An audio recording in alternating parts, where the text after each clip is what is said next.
Heart beat को check करता है कि अप डाउन तो नहीं है, ये अप डाउन तो नहीं है ये। तो ये इसकी रेशो क्या होती है, कोई मुझे बता पाएगा प्लीज सर? मेरे गुरुजन काफी हैं यहाँ पर। एनीबॉडी प्लीज, आप रिस्पॉन्ड कर सकते हैं अनम्यूट करके।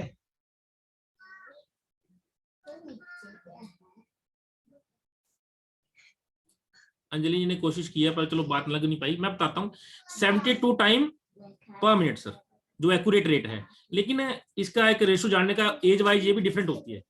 जो हमारी हार्ट बीट है जिसे हम सर्कुलेशन ऑफ ब्लड में काउंट करते हैं वो डिफरेंट होती है।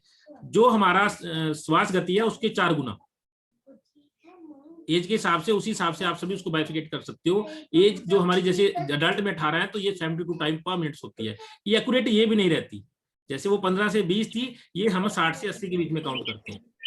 अभी 60 to 80 टाइम पर मिनट। और इसी तरह से बच्चों में थोड़ी ज्यादा होती है, वो 120 to 160 के बीच में रहती है स्टार्टिंग में, और वो धीरे धीरे अपने आप कम होनी शुरू हो जाती है जैसे जैसे बच्चा ग्रो करता है।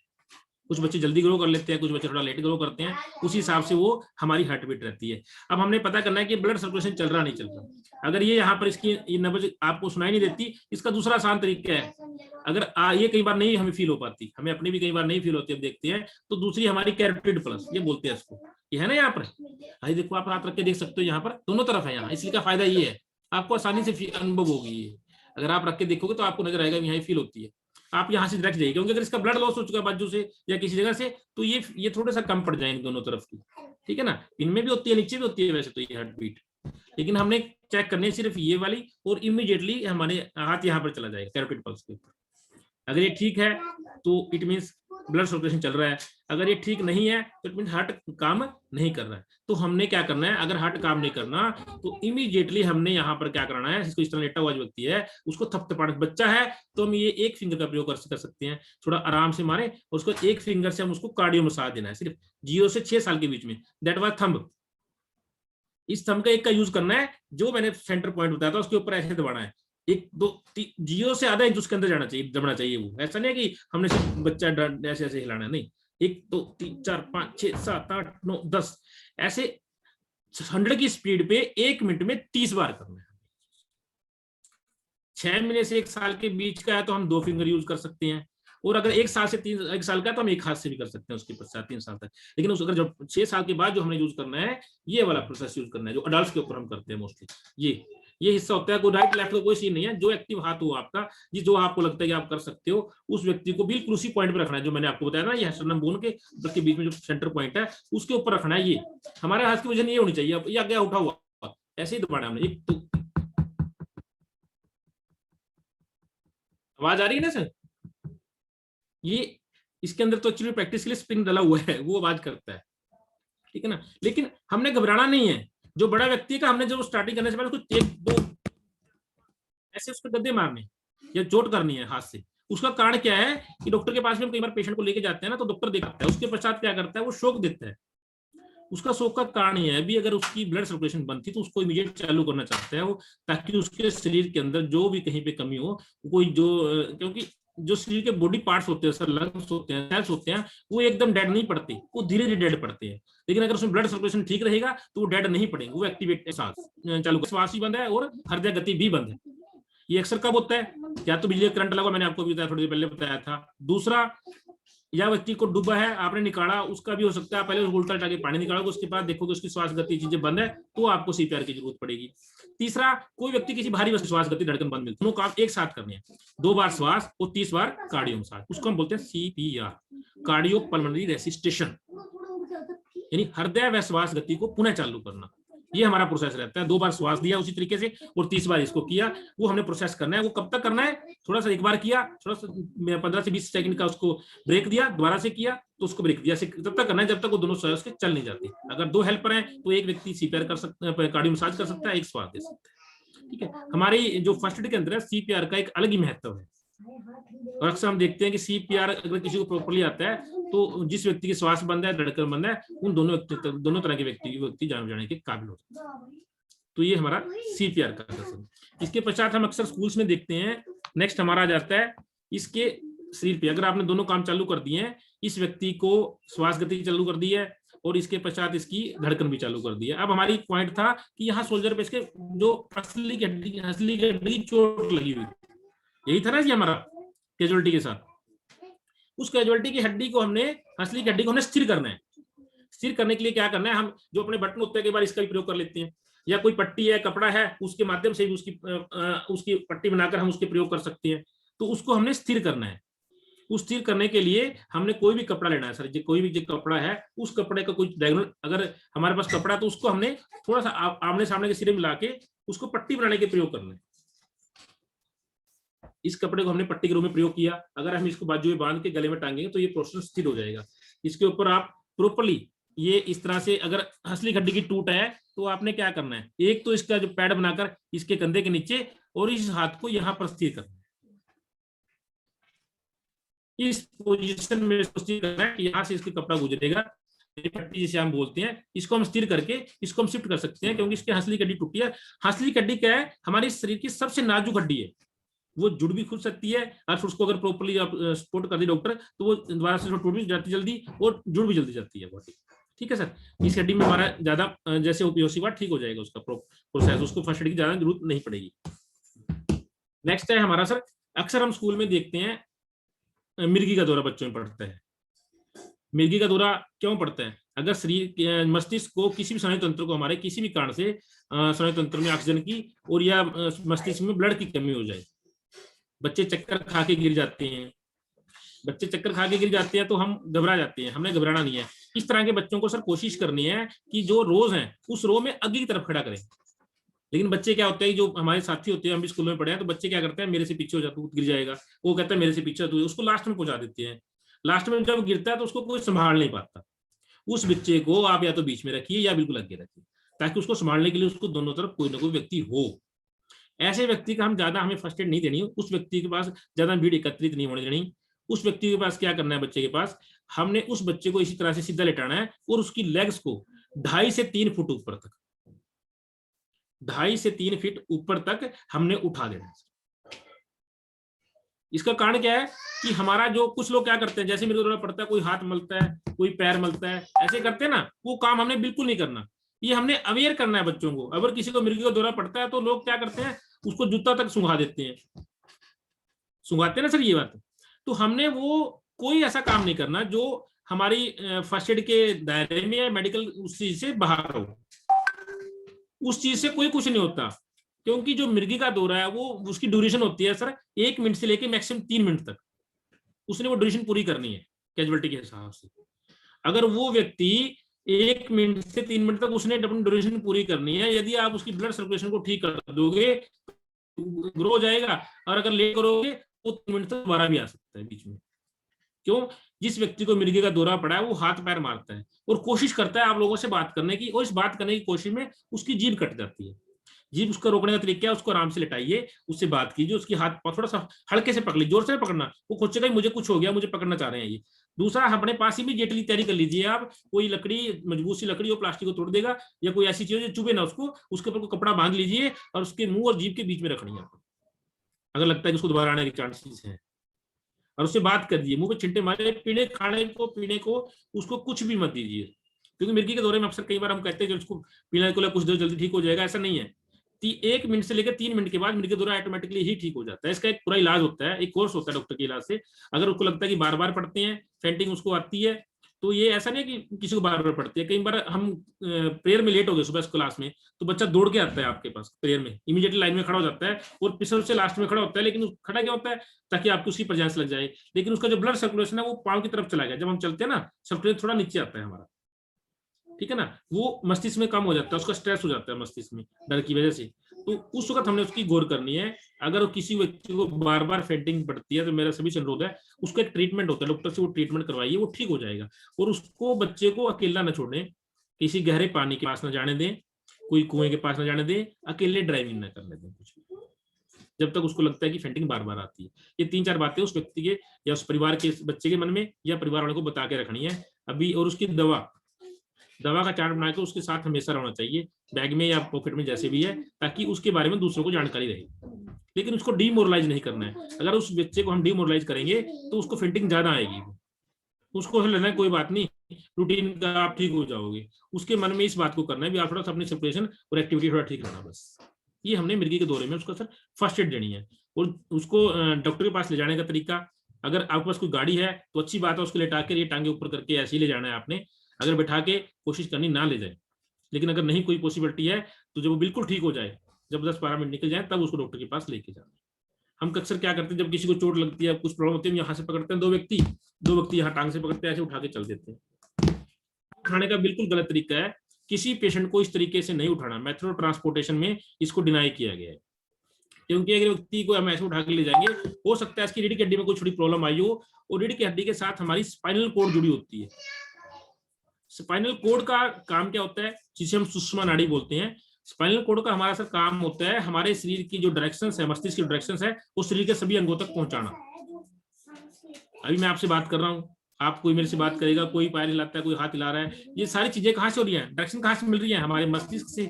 और मस्तिष्क से किस माध्यम से आ रही है, उस स्पाइनल कॉर्ड के माध्यम से पूरे शरीर में पहुंच रही है। और अक्सर हम देखते हैं कई बार किसी एक्सीडेंट के दौरान किसी व्यक्ति का एक तरफ मर जाता है, उसका कारण यही होता है, क्योंकि जिस टाइम उसको उठाया होगा या उसको शिफ्ट किया होगा, वो उसकी वो स्पाइनल कॉर्ड कहीं से दब गई है, कट गई है, या उसमें कोई प्रॉब्लम आई है, वो इसलिए डायरेक्शन आगे पास नहीं हो पा रही है। तो उस स्पाइनल कॉर्ड का हमने विशेष ध्यान रखना है अगर कोई व्यक्ति को पीठ की चोट लगी हुई है, क्योंकि उसे हम कह देते हैं भी अधरंग होगी तरफ के इसका पासा मारा गया चोट के बाद इसका। उसका कारण यही होता है कि उसको प्रॉपर तरीके से जब चोट लगी थी नहीं उठाया गया, लोग उठा के उसको भाग लिए, किसी ने यहाँ से पकड़ लिया, किसी ने यहाँ पकड़ा, उठा के निकल गए। अगर उसको प्रॉपर तरीके से उठाना है, इस व्यक्ति को लगता है कि उसकी रीढ़ की हड्डी में चोट लगी हुई है, तो उसको बिल्कुल समतल किसी फट्टे के ऊपर किसी ब्लैंकेट को चारों तरफ से खींच के पकड़ के उसकी ब्लैंकेट का स्ट्रेचर बनाकर वो इस तरह से लेके जाना है उसको, ताकि उसकी स्पाइनल कॉर्ड सुरक्षित रहे। गाड़ी में भी उसको सीट के ऊपर लेटाओगे तो उसके नीचे को सपोर्ट करके ही आपने लेटानी है, अगर अपनी गाड़ी में लेके जाते हैं। देखो ले जाना तो पड़ सकता है उसको, लेकिन आज की डेट में ऐसा नहीं है। आप 112 पे 108 पे कहीं पर भी कॉल करोगे किसी भी क्षेत्र में, देखो हरियाणा का मैं क्लियरली बता सकता हूँ आपको, 15 से 20 मिनट के अंदर एम्बुलेंस या पीसीआर पहुंच जाती है, तो आप उसको कैरी ऑन कर सकते हो। ठीक है सर, ये था हमारा अपना स्पाइनल कॉर्ड का। इसके पश्चात हम थोड़ी सी बात करते हैं हमारे जो अक्सर बच्चों में प्रॉब्लम्स आती हैं, पॉइजन जिसे हम कहते हैं जहर। जहर किसे मानते हैं सर?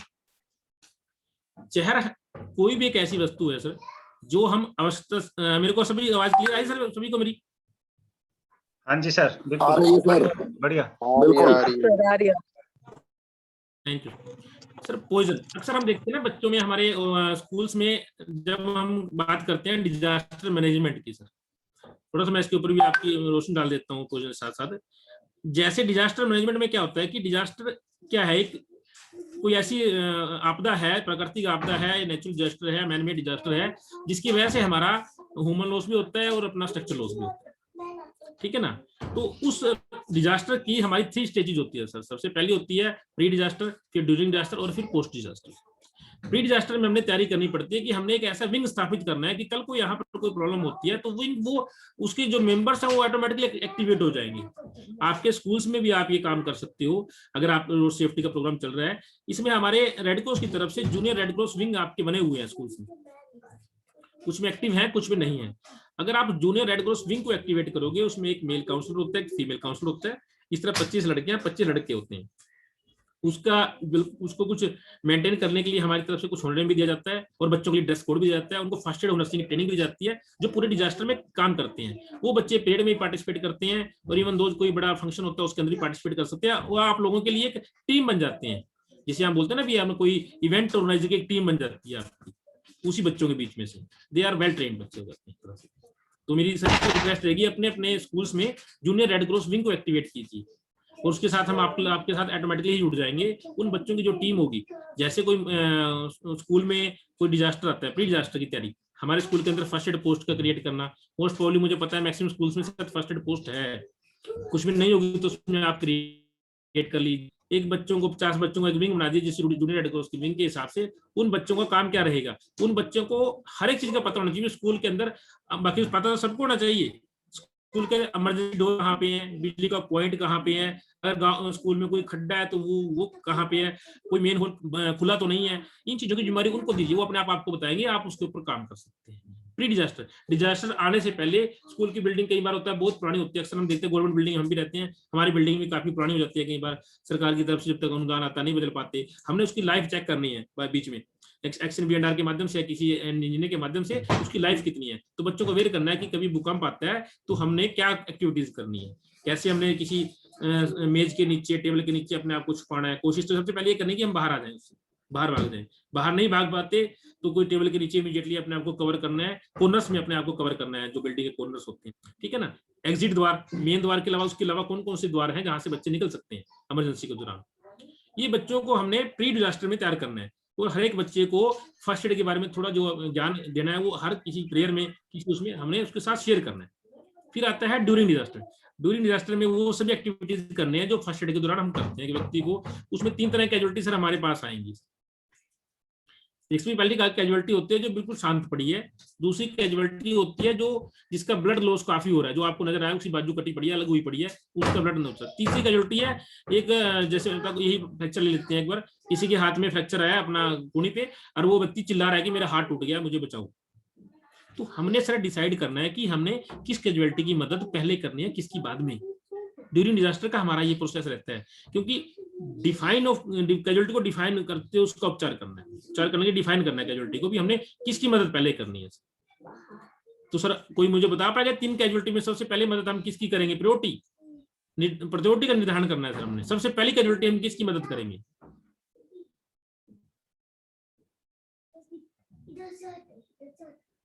मैं थोड़ा तेज तो नहीं बोल रहा, मैं तेज इसलिए बोल रहा हूँ कि मुझे टाइम थोड़ा कम नजर आ रहा है, मैं थोड़ा तेज चल चुका हूँ इसलिए।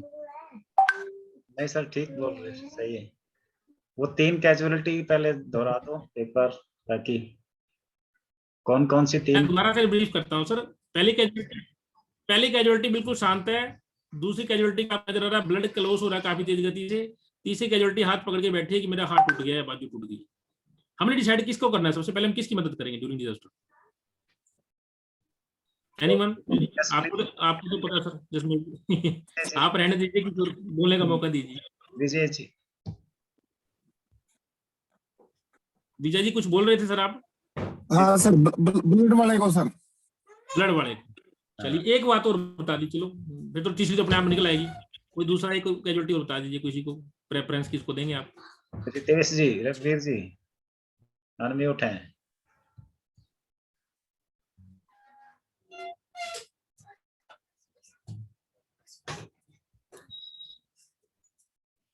Any response?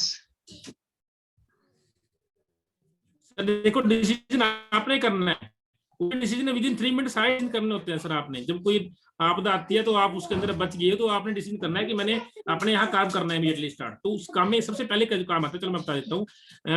सबसे पहली कैजुअलिटी हमने वो देखनी है जो बिल्कुल शांत पड़ी है। मैंने बताया था 3 से 4 मिनट तक अगर किसी व्यक्ति को श्वास नहीं आएगा तो डेथ की तरफ अग्रसर हो जाएगा, ठीक है सर। क्योंकि अगर उस व्यक्ति को सिर्फ हो सकता है कि धक्का लगा, उसको झटका लगा, उसकी श्वास बंद हो गया, चोकिंग हो गई, उसके गले में आपने निकाल दिया, हो सकता है कि वो आपका हेल्पर बन जाए, उसको बाकी कोई चीज से चिट नहीं है, लेकिन वो शांत फिर भी है। उस व्यक्ति को चेक करना है आपने कि उस व्यक्ति के अंदर का श्वास गति धड़कन बंद है, तो आपने इसको वो स्टार्ट करनी है। उसके पश्चात ब्लीडिंग वाले व्यक्ति का अगर मैंने बताया कि हाथ कट गया है, 2 तरह की ब्लीडिंग होती है सर, इंटरनल और एक्सटर्नल। इंटरनल ब्लीडिंग होती है हमारे मस्तिष्क में और हार्ट वगैरह में कोई प्रॉब्लम आ जाती है तो उसके थोड़े से उस इंटरनल ब्लीडिंग को कभी अगर नजर आ रहा है आपको कि इंटरनल ब्लीडिंग कहां से निकल रही है, तो इंटरनल ब्लीडिंग को आपने कभी रोकना नहीं है, विशेष ध्यान रखना है। इंटरनल ब्लीडिंग को कभी नहीं रोकना। अगर वो नाक से भी चल रहा है तो हम नाक को नीचे लेटाते हैं, जिसे नखीर बोलते हैं, उसके बाद उसको ठंडा पानी डालते हैं, उसको देखते हैं नखीर है हाँ, लेकिन अगर उसका कलर में कुछ चमकीला पदार्थ आ रहा है, जिसे हम बोलते हैं थोड़ा सा चमकीला पदार्थ आता है, इसमें वो हार्ट के पास से या मस्तिष्क के पास में निकल रहा है वो ब्लड, चाहे वो कहां से निकल रहा है, नाक से निकल रहा है, इट मींस वो अंदर से ब्लड आ रहा है, जिसे हम चमकीला रेशो, चमकीला कलर का अगर ब्लड के अंदर कुछ चमकीला नजर आ रहा है आपको रेशो, तो वो मस्तिष्क का या चेस्ट के आसपास से ब्लड आ रहा है, तो उस मस्तिष्क को हम रोकना नहीं है। इंटरनल ब्लीडिंग को, किसी भी तरह की इंटरनल ब्लीडिंग है उसको आप सिर्फ कम कर सकते हो, कोई भी पैड बना के कान के पास जैसे आपने रखा, सिर्फ उसको रसने के लिए दीजिए, उस तरफ से लिटा के उसको कम करना है, बिल्कुल रोकना नहीं है। क्योंकि जब तक वो ब्लड चलता रहेगा तो आपके शरीर उस पार्ट बॉडी पार्ट के अंदर थक्का नहीं जमेगा। अगर बॉडी पार्ट के अंदर शरीर के अंदर थक्का जम जाता है तो कई बार हम देखते हैं कि पेशेंट कहीं 2 या 3 साल बाद या 4 साल बाद अपनी वो मस्तिष्क की पावर खो देता है, ठीक है सर। और एक्सटर्नल ब्लीडिंग क्या होती है? एक्सटर्नल ब्लीडिंग जो कहीं से भी निकल रही है उसको हम 2 तरह से रोकते हैं, डायरेक्ट से और इनडायरेक्ट प्रेशर। उंगली कट गई है तो हम क्या कर सकते हैं, उसको डायरेक्ट प्रेशर से भी रोक सकते हैं। अपना दूसरा हाथ लिया, उसके ऊपर दबा के रखा उसको। हमारे अगर जो आरबीसी और डब्ल्यूबीसी काम करते हैं वो थोड़ी देर में उसको कम हो जाएगा, वो हम हाथ से थोड़ा ऊपर उठा लेते हैं इस तरह से। उस बच्चे को सिखाना है। अगर बाजू कट के अलग हो गया, ये हिस्सा मान लो उसको कट के अलग हो गया है, तो उस हिस्से का अगर 3 से 4 घंटे के अंदर दोबारा उसको जोड़ा जाए, जुड़ सकता है, बशर्ते कि जब वो आपको जैसे वो हिस्सा मिला, उस हिस्से को आपने बर्फ के उसके अंदर उसको लपेटा और बर्फ के उसके अंदर डब्बे के अंदर रख दिया, यहाँ पर भी कोई गिल्ला कपड़ा बांध दिया इसको, लेकिन ये ब्लड तो नहीं रुकेगा ना, जो कटा हुआ हिस्सा है। उस कटे हिस्से के बाद को हम यहाँ पर अभी मैं देख रहा था वीडियो, सर बात करें टूर्निकेट की, जिसे हम बोलते हैं बंद लगाना। आगे ना सर हम अपने टूर्निकेट के ऊपर, उसको बोलते हैं हम बंद लगाना। वर्ल्ड हेल्थ ऑर्गेनाइजेशन ने कुछ कंडीशंस में टूर्निकेट बैन किया है।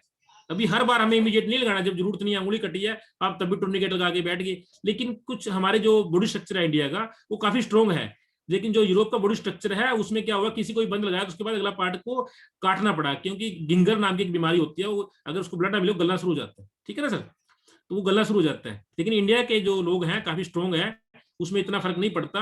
ऑन द रिकॉर्ड जब बाजू ही कट के अलग हो गया तो उन परिस्थितियों में आप लगा सकते, बहुत मेजर परिस्थितियों में, अदरवाइज टूर्निकेट लगाना बैन है, ठीक है ना। तो टूर्निकेट लगाने का प्रोसेस क्या होता है, जहां पर हमारी जो ये ब्लड की वेन्स है हड्डी के ऊपर से गुजर रही होती है, ये यहाँ पर भी है, हमारे इधर इस पास में भी है, और यहाँ थाई के पास भी है, नीचे ये जो थोड़ा सा ऊपर होता है इस हिस्से में भी हमारे पास है, ठीक है ना। इस हिस्से को क्या करते हैं हम, इसको टूर्निकेट लगाया कहा जाता है। टूर्निकेट लगाने के लिए क्या करना है, आपने कोई पट्टी या साफ सुथरा कपड़ा लेना है, उसके बीच में कोई चौरस या गोल चीज रखनी है, जो इस नर्व जिसे दबाते हैं ना, जिससे जहां हमारे सर ने बताया था कि यहाँ पे निकालने के लिए, ब्लड को इकट्ठा करने के लिए रोकते हैं, तो यहाँ पर ये यहाँ पे जहाँ पे आपने लगाना है उससे थोड़ा ऊपर, अगर ये यहाँ से कटा हुआ तो यहाँ लगाएंगे उसको, ठीक है ना जी। उसको लगाने के लिए आपने उस पेंच को उसको करना है, पीछे कोई भी एक वो लेके उसको घुमाना है।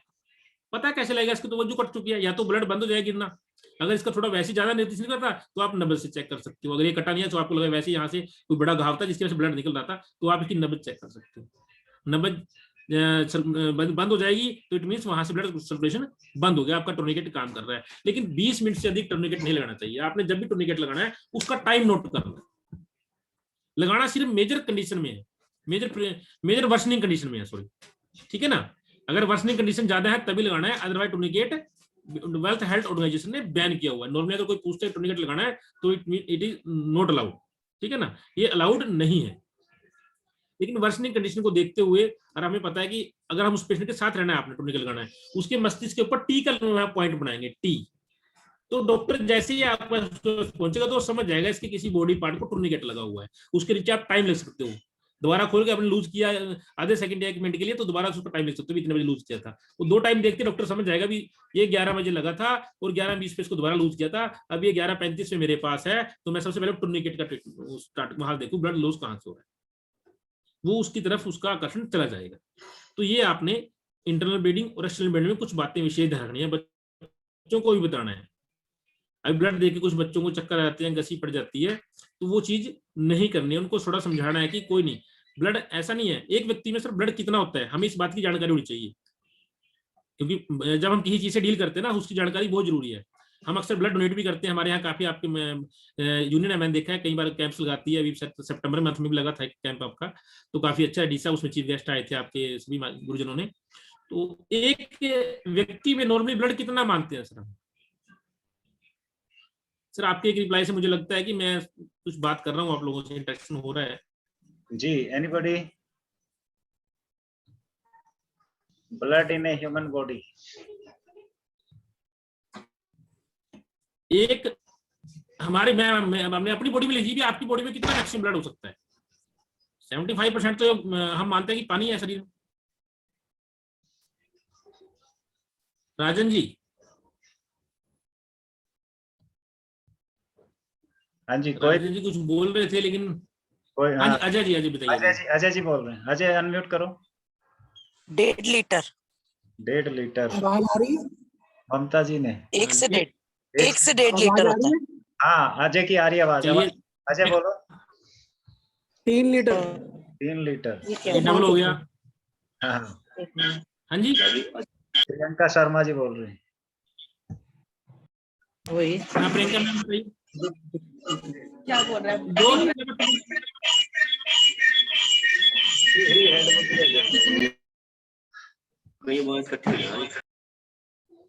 हाँ जी प्रियंका मैम की आवाज नहीं आई, चलो कोई बात नहीं। चलो मैं बता देता हूँ आपको। जी। हमारी जो ह्यूमन बॉडी है उसमें जो फीमेल्स होती है उसमें 4 से 5 लीटर ब्लड होता है, और जो मेल होते हैं उसमें 5 से 6 लीटर ब्लड होता है। हम इसे ये भी कह सकते हैं जो हमारी बॉडी का 1/12 हिस्सा वेट का। मेरा भी हो गया था, रेडी करके दे। प्रियंका जी अपने को म्यूट करें, प्रियंका शर्मा। देखिए हमारे शरीर का जो हमारे शरीर का 1/12 भाग अगर हम वेट का लगाए तो उसकी मात्रा हमारे से निर्धारित करती है। लेकिन मोस्टली जो हम नॉर्मली काउंट करते हैं, फीमेल में काउंट करते हैं 4 से 5 लीटर, और मेल में काउंट कर सकते हैं 5 से 6 लीटर ब्लड। ठीक है, और ये हमारे शरीर में ब्लड की मात्रा होती है। तो हमने इस वजह का विशेष ध्यान रखना है कि कुछ लोग कहते हैं कि हमारे अंदर 12 एचबी ब्लड है, 12 ग्राम ब्लड है। तो हमने उस धारणा को बच्चों के अंदर एक खासकर होता है, बच्चे सोचते हैं कि हमारे अंदर 12 ग्राम ब्लड है।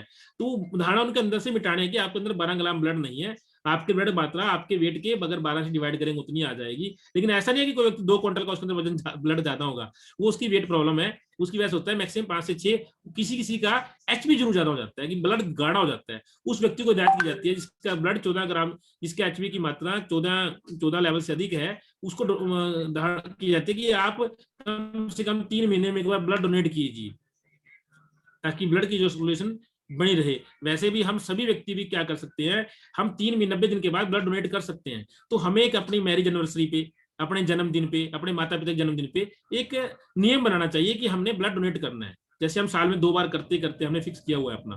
ठीक है ना, आप लोगों से मेरी रिक्वेस्ट है कि आप भी एक फिक्स कर लीजिए, या तो एक बार तो मैं अपने बर्थडे पे दूंगा, या किसी का इमरजेंसी कॉल आएगी मैं तब दूंगा, कुछ भी आप डिसाइड कर लीजिए। ठीक है ना, स्कूल के में जब नौकरी लगा तो उस डेट पे दूंगा, कोई एक चीज डिसाइड कर लीजिए, क्योंकि ब्लड एक बहुत ही स्पेसिफिक चीज है। क्योंकि ना तो इसको मशीन में बनाया जा सकता है, ना कहीं से वहां से पैदा मंगाया जा सकता है। ह्यूमन बॉडी का ब्लड ही ह्यूमन के काम आता है। और अगर हम सभी साल में, अगर हरियाणा की मैं बात करता हूँ तो 1.5 से 2 लाख यूनिट की जरूरत पड़ती है हमारे उसमें अपना साल में। लेकिन हमारा इतना ब्लड एकत्रित नहीं हो पाता। 30-40 हजार ऐसा यूनिट होता है जो हमें इमरजेंसी में कॉल करके बुलाना पड़ता है। अक्सर लोग कहते हैं कि मैं ब्लड डोनेट करूंगा, तो मुझे ब्लड डोनेट करने से क्या फायदे हैं, मैं फायदे बता देता हूँ। आपको ब्लड सर्कुलेशन ठीक रहेगा। नंबर 2, अगर किसी व्यक्ति को हार्ट अटैक की प्रॉब्लम आने के चांसेस होते हैं वो कम हो जाते हैं।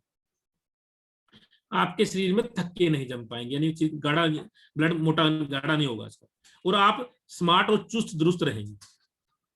क्योंकि ब्लड आपका निकला है, 35 डेज इसकी लाइफ होती है हमारे ब्लड की, चाहे वो शरीर के अंदर है चाहे शरीर से बाहर। उस क्योंकि फर्स्ट एड का हमारा ये ब्लीडिंग का चैप्टर क्लियर है कि यदि आपको ब्लड के बारे में जानकारी है, बहुत जरूरी है। आपके शरीर के अंदर भी ब्लड की लाइफ 35 डेज है, और ब्लड के शरीर के बाहर भी 35 डेज है। तो क्यों ना हम इसको डोनेट करें।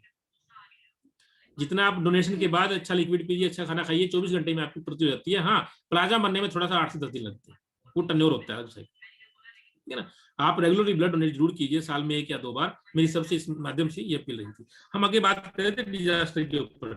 डिजास्टर में हम कहाँ पे थे, कैजुअलिटी डिसीजन के ऊपर।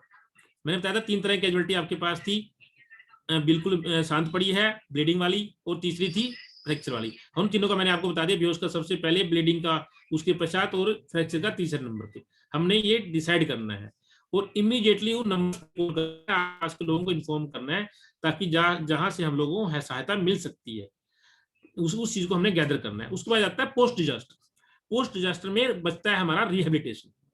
रिहेबिलिटेशन का मीनिंग है कि जो लोग को चोट लगी है उनका किस तरह से, जो उससे प्रभावित है उनका हमने क्या हेल्प करनी है। रिहेबिलिटेशन, जो हमारे नुकसान हुए हैं उन लोगों की भरपाई कैसे करनी है, उन भरपाई का हमने एक लिस्टिंग तैयार करनी है कि हमारी दूरिंग से पहले ये हमारी पोजीशन थी, आज हमारा इतना ये चीज लॉस हो चुका है, और हम इसकी क्षतिपूर्ति हम इस तरह से करें। रिहेबिलिटेशन जिसे हम बोलते हैं, पोस्ट डिजास्टर में हमारा उसका आता है। ठीक है ना, तो ये 3 हमने काम डिजास्टर मैनेजमेंट के अंदर करने होते हैं। और उसके लिए आप जो जूनियर रेड क्रॉस विंग है उसकी स्थापना करके आप उसको कैरी ऑन कर सकते हो। सर इसमें जो मैंने अभी तक बताया, इसमें कोई क्वेश्चन है, फिर मैं आगे चलूं? टाइम है सर अपने पास अभी?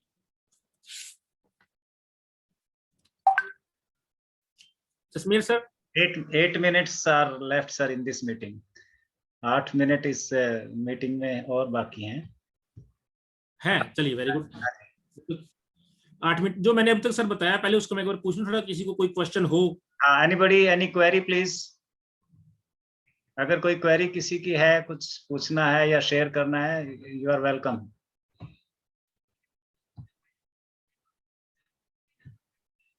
नहीं है, चलो थैंक यू सर। इसमें सर एक आपका चैप्टर है सर, मुझे जो बताया गया था होम नर्सिंग का चैप्टर भी है ना सर इसमें आपका एक आपका? हाँ नहीं सर, ऐसा इसी में आ सकता है सर वो। जी सर बता सकते हैं सर, अगर बताना से बता सकते बता दो, हैं। अभी आपके पास है 7-8 मिनट। नहीं, मेरे पास तो काफी अभी काफी कुछ है मेरे पास तो। नहीं बस चलिए ब्रीफ हाँ, गाइड अप कर दो। मैं तो आपको वाइंड अप करता हूँ 10 मिनट के साथ। गुरमीत जी अभी सर हम बात कर लेते हैं। बाकी लोग प्लीज म्यूट कर लें। हाँ जी, मैं थोड़ा सा पहले बताऊंगा सर हार्ट अटैक के बारे में। हाँ जी, हाँ देखिए हार्ट अटैक एक आज की डेट में ना मोस्ट प्रोबेबली हमने देखा है कि काफी लोगों में बढ़ती जा रही है प्रॉब्लम। उसका कारण है स्ट्रेस। वो स्ट्रेस किसी तरह का हो सकता है सर, आपके काम का दबाव का स्ट्रेस लगा लो, घर की जिम्मेवारी का स्ट्रेस लगा लो, इसकी वजह से हमारा ये हार्ट की प्रॉब्लम बढ़ रही है जी। थोड़ा सा प्लीज रिक्वेस्ट करूंगा। Please keep yourself muted. जी जी, please continue. Sir heart attack में सर ने आपको ब्रीफ किया था कि इस तरह के लक्षण होते हैं कि हमारे पसीने आते हैं, उसकी थोड़ी सी शरीर की जो कलर है वो थोड़ा सा फीका पड़ जाता है और वो व्यक्ति अपने आप को इकट्ठा करना शुरू कर देता है, उसको लगता है कि मैं कमजोर पड़ रहा हूँ, ठीक है, और धीरे धीरे उसकी शरीर त्वचा होता है, वो उसका हाथ कहाँ चला जाता है, हार्ट की तरफ, ऐसा ही होता है ना, उसका हाथ यहाँ पे चला जाता है। हार्ट अटैक में देखिए ज्यादा फर्स्ट एड हम नहीं दे सकते, लेकिन हमने क्या करना है, उसकी मूवमेंट को स्टॉप करना है। मूवमेंट स्टॉप का मीनिंग है यानी कि उसकी जो व्यक्ति क्या करता है, थोड़ा थोड़ा भागने की कोशिश करता है इधर उधर, तो जितना वो भागेगा उसका जो ब्लड है वो मैंने बताया जैसे मिर्गी दौरे में सेम होता है, वो ब्लड अंदर शरीर की तरफ जाएगा। हमने उसकी मूवमेंट को स्टॉप करना है और उस व्यक्ति को ऐसे उकड़ू मुकड़ू बोलते हैं जिसे हम लोग समझते हैं सर, सभी के सभी। ये अगर पीछे कोई स्पोर्ट मिलती है कंधे के ऊपर, पीछे ऐसे कोई कुर्सी होती है, जैसे कुर्सी को उल्टा लटा के उसको ऐसे बैठा देंगे, तो ये टांगों को ऐसे करके हमें बिल्कुल मोड़ के, ठीक है ना सर, ये उकड़ू मुकड़ू की पोर्शन ये बोल देते हैं आप, जिसको आप ऐसे बोल देते हैं ना, ऐसे ये ऐसे इस पोजीशन में उस व्यक्ति को बैठाना है हमने, ताकि जो सारे का सारा एरिया है, ब्लड है, चारों तरफ से कहां पे किस तरफ आ जाए, हार्ट के पास, हार्ट के आसपास आ जाए। उसकी मूवमेंट को स्थिर करना है, उसकी मूवमेंट को स्थिर करने के बाद उसको थपथाना है और उसके पश्चात करना है उसको री इंश्योर, जिसे हम बोलते हैं सांत्वना देना। री इंश्योर का मीनिंग है यदि हम किसी व्यक्ति को री इंश्योर कर देते हैं कि घबराइए मत आप ठीक हो जाएंगे, तो वो काफी हद तक आपकी बात सुनता है, लेकिन उसके बाद भी नहीं बात होती। एक टेबलेट आती है जिसे हम डिस्प्लिन बोल देते हैं, या कुछ ऐसी डॉक्टर के पास ऑर्बिट्री क्या नाम उसका ध्यान है, वो आपने उसके पास उपलब्ध होती है जिस व्यक्ति को प्रॉब्लम होती है उसकी पॉकेट में, और अक्सर लोग अपने पास रखते हैं, ठीक है ना। सोल्बिटेट टेबलेट होती है, अगर आपके पास मौजूद है फर्स्ट एड बॉक्स में, तो आप उसकी जीभ के नीचे रख सकते हो उसको, जिसकी वजह से क्या होगा, वो थोड़ा अपने आप को ठीक फील करेगा। देखिए हार्ट अटैक और हार्ट फेलियर में दोनों में लक्षण सेम है। हार्ट अटैक और हार्ट फेलियर में लक्षण सेम है, और कई बार क्या होता है कि हमें पता नहीं चल पाता भी ये हार्ट अटैक है या हार्ट फेलियर है। अगर व्यक्ति को लगता है कि उसकी, आप सर्कुलेशन जरूर चेक कीजिए साथ के साथ, अगर उसकी ब्लड सर्कुलेशन नहीं चल रही है तो आप ये भी हो सकता है कि उसकी जो उसको कार्डियो मसाज की जरूरत है, ना कि किसी दवा की जरूरत है।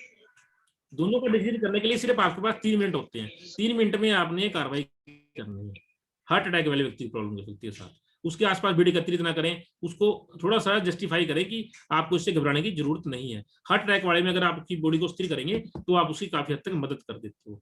सर मैं 2 मिनट लूंगा सिर्फ आपके होम नर्सिंग पे, क्योंकि 5 मिनट लेफ्ट रह गए। होम नर्सिंग क्या है सर, जो हम फर्स्ट एड देते हैं, एक जो मरीज है उस मरीज की घर पे आप लोग देखभाल कैसे कर सकते हैं। हमने मरीज की देखभाल करनी है डॉक्टर की हिदायत के अनुसार। रोगी का कमरा साफ सुथरा होना चाहिए, उसका बिस्तर में सलवटें नहीं होनी चाहिए, उसका जो खाने पीने का टाइम है वो बिल्कुल सेट होना चाहिए, उसमें रोशनी का प्रबंध होना चाहिए, उसमें टॉयलेट का प्रबंध होना चाहिए, और मरीज के पास एक बेल जरूर रखें ताकि वो कोई जरूरत पड़े तो आपको कॉल कर सके। कोई ऐसा गर्म हीटर कमरे में ना लगाएं, हमने विशेष तौर पर ध्यान रखनी है। इसके अलावा सिर्फ किसी को और क्वेश्चन हो, होम नर्सिंग हमारा मेनली आ गया गृह परिचर्या। एक मरीज हॉस्पिटल जो ठीक होके आया उसकी घर पे देखभाल करने का जो प्रोसेस होता है उसको हम होम नर्सिंग में शामिल करते हैं। मैं आप सभी को बता देता हूं कि हमारे रेड क्रॉस के माध्यम से हमने अगर जो भी सज्जन हमारे नौकरी करते हैं, जिनके जो मियाँ बीवी नौकरी में, फादर में, हस्बैंड वाइफ नौकरी में है, अगर किसी को केयर टेकर की जरूरत है तो रेड क्रॉस आजकल वो भी चीज प्रोवाइड कर रहे हैं। हम well trained Naini care, Elder care, patient care, 3 तरह की हम हेल्प प्रदान कर रहे हैं। अगर जो भी सरकार के नॉमिनल रेट है उसके हिसाब से तो वो हम प्रदान कर रहे हैं। तो अगर कोई सेवाएं लेना चाहे तो उसके लिए भी रेड क्रॉस से संपर्क कर सकते हैं। जी सर। सर थैंक यू, मुझे 2 मिनट रह गए, नहीं तो thank you sir. Thank you. इसके हाँ जी, किसी का कोई क्वेश्चन हो जो अभी तक बताया इसमें से, प्लीज। हाँ जी, 2 मिनट है हमारे पास। कोई क्वेश्चन, कोई मित्र पूछना चाहे? Any question, any doubt, any sharing of any type?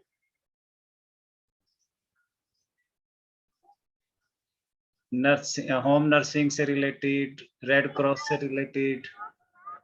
Sir अगर किसी को मिर्गी का दौरा होता है अचानक से, हाँ जी, उस वक्त एपिलेप्सी। क्या ट्रीटमेंट दिया? एपिलेप्सी। एपिलेप्सी का एपिलेप्सी मैंने दोबारा रिपीट कर देता हूँ। एपिलेप्सी में दौरा इसलिए पड़ता है क्योंकि मस्तिष्क तक ब्लड की मात्रा का कम पहुंच पड़ा। एपिलेप्सी में हमने हाथ पैर की मसाज नहीं करनी है, उसको सीधा लेटाना है, उसके जो लेग्स हैं उसको कम से कम 2.5 से 3 फुट ऊपर या कुर्सी लगा के यहाँ कर सकते हो, उसको करना है। उसके दोनों बाजुओं को पकड़ना है प्रॉपर्ली। क्या करना है, उसको थोड़ा सांत्वना देनी है। सांत्वना देने के साथ साथ उसके जो कोई लकड़ी पे कोई रुमाल बांध के, अगर वो बार बार आते हैं उसके मुंह के अंदर रखना थोड़ी देर के लिए, ताकि वो बार बार उसको बोले कि आप बात मत करिए, बोलिए मत, आप रिलैक्स रहिए। ये सबसे आसान तरीका है, ये मिर्गी दौरे का ट्रीटमेंट है आपका। सब जो हमने फर्स्ट एड ट्रीटमेंट बोलो, उपचार हमने फर्स्ट एड करनी है उसको। ये 3 मिनट का टाइम होता है मैम, वो 3 मिनट के अंदर वो ऑटोमेटिकली ठीक हो जाएगा। दोबारा आ सकता है, उसको थोड़ा रिलैक्स करें, कम से कम 10 से 15 मिनट, जब तक बिल्कुल ठीक नहीं लगता उसको कुछ भी खाने पीने को मत दे। हाँ, होठ गिल्ले कर सकते हो, गिल्ला कपड़ा लिया, अगर आपको लगता है होठ सूख रहे हैं, वो कहता है तो होठ गिल्ले करो, सिर्फ पानी मत पिलाओ उसको। इतना सामने करना है मिर्गी के दौरे करने से। इसके अलावा किसी का please? Any other question? Nisha ji ने हाथ खड़ा किया था। निशा जी। सर उसका भी बताओ कि बीपी वगैरह जैसे हो जाता है, ऐसे टीचर्स का भी तो हो जाता है ना, उनके बारे में बता दो थोड़ा। चलिए, क्या पता है कि जैसे बीपी वगैरह की प्रॉब्लम हो जाती है, टीचर्स को भी तो हो जाती है ना, तो उनका भी बताओ कि कैसे, जैसे ज्यादा बढ़ गया या कम, जैसे कारण है स्ट्रेस। अपने स्ट्रेस को कम कीजिए, अपने जो दिनचर्या है उसमें थोड़ा सा सुधार कीजिए और पानी खूब पीजिए, आपको बीपी कभी नहीं होगा। चलिए sir, thank you very much. पानी है ना, पानी हमेशा पीते रहिए। जब मीटिंग खत्म होने वाली है सर, हम आपके बहुत बहुत आभारी हैं इतनी डिटेल में, इतने विस्तार से फर्स्ट एड की जानकारी देने के लिए। Thank you very very much from on behalf of our principal Jugal Kishore ji, CRC head, and all the principals, heads and teachers. You are heartily thank you sir.